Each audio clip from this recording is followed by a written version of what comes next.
রাত প্রায় ৩টা। শহরের বাইরে এক নির্জন জঙ্গলের ভেতর একটা গোপন ল্যাবরেটরি। দুইজন বিজ্ঞানী ড আয়ান আর তার স্ত্রী ড সারা দীর্ঘদিন ধরে কাজ করছে এক নিষিদ্ধ প্রজেক্টে। মানুষ আর প্রাণীর জিন একসাথে মিশিয়ে নতুন জীবন তৈরির চেষ্টায়। আয়ান ধীরে বলল, সারা, এটা ঠিক না, এই পরীক্ষা মানবতার বিরুদ্ধে। সারা দৃঢ়ভাবে বলল, না আয়ান, এটা শুধু পরীক্ষা না, এটা ভবিষ্যৎ। আমরা এমন এক জীবন সৃষ্টি করতে যাচ্ছি যেটা হয়তো মানুষকেও ছাড়িয়ে যাবে। কিন্তু তারা জানত না, সেই রাতেই তাদের জীবনের সবচেয়ে বড় দুঃস্বপ্ন জন্ম নিতে যাচ্ছে। পানি ভর্তি টেস্টিংয়ের ভেতরের ভ্রূণ হঠাৎ দ্রুত নড়তে শুরু করে। সারা আতঙ্কিত হলেও থামে না। কয়েক ঘন্টার মধ্যেই জন্ম নেয় এক অদ্ভুত শিশু।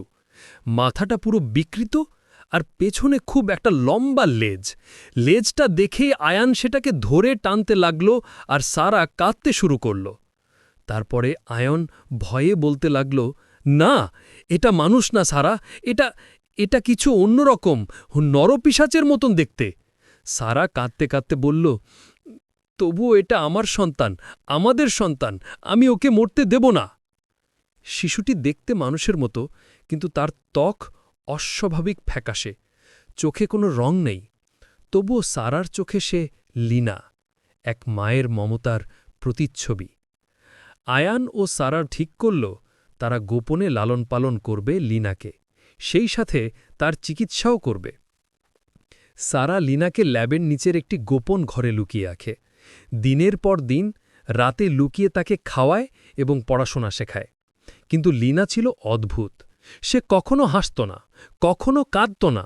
রাতের বেলা দেয়ালের দিকে তাকিয়ে অজানা শব্দ করত, যেন কারো সাথে কথা বলছে।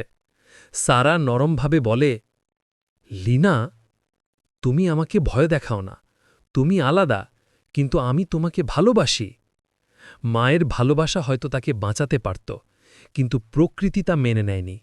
দিন দিন সে আরও ভয়ঙ্কর হয়ে উঠল। লীনার শরীরে হঠাৎ অদ্ভুত পরিবর্তন শুরু হয়। তার পিঠের নিচে কিছু নড়তে থাকে, যেন হাড় ভেঙে ভেতর থেকে কিছু বের হতে চাইছে।